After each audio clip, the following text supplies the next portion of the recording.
Hi, today's video I am going to discuss about Section 16 of NDPS Act 1985, punishment for in contravention against coca plant and coca leaves.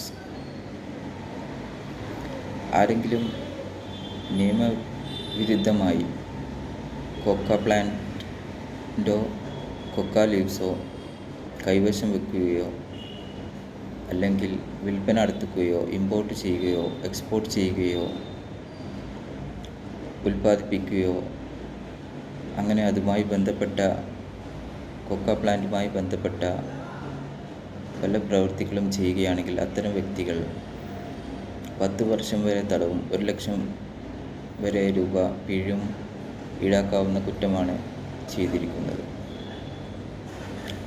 എറിത്രോസൈലം കൊക്ക എന്ന cocaine വിഭാഗത്തിൽ പെടുന്ന ചെടി ആരെങ്കിലും സൈക്കോട്രോപിക്സ് substances കൈവശം വെക്കുകയോ വിൽപ്പന നടത്തുകയോ import ചെയ്യുകയോ മറ്റു സംസ്ഥാനങ്ങളിലേക്ക് കയറ്റി അയക്കുകയോ ഉൽപ്പാദിപ്പിക്കുകയോ അതുമായി ബന്ധപ്പെട്ട നിയമവിരുദ്ധമായ പ്രവൃത്തികൾ ചെയ്യുകയാണെങ്കിൽ അത്തരം വ്യക്തികൾ 10 വർഷം വരെ തടവും 1 ലക്ഷം വരെ പിഴയും കൂടിയ ശിക്ഷയാണ് ചെയ്തിരിക്കുന്നത് എന്നാണ് സെക്ഷൻ 16 ഓഫ് NDPS ആക്ട് പറയുന്നത്. Punishment four in contravention against coca plants and coca leaves, section 16 of NDPS act.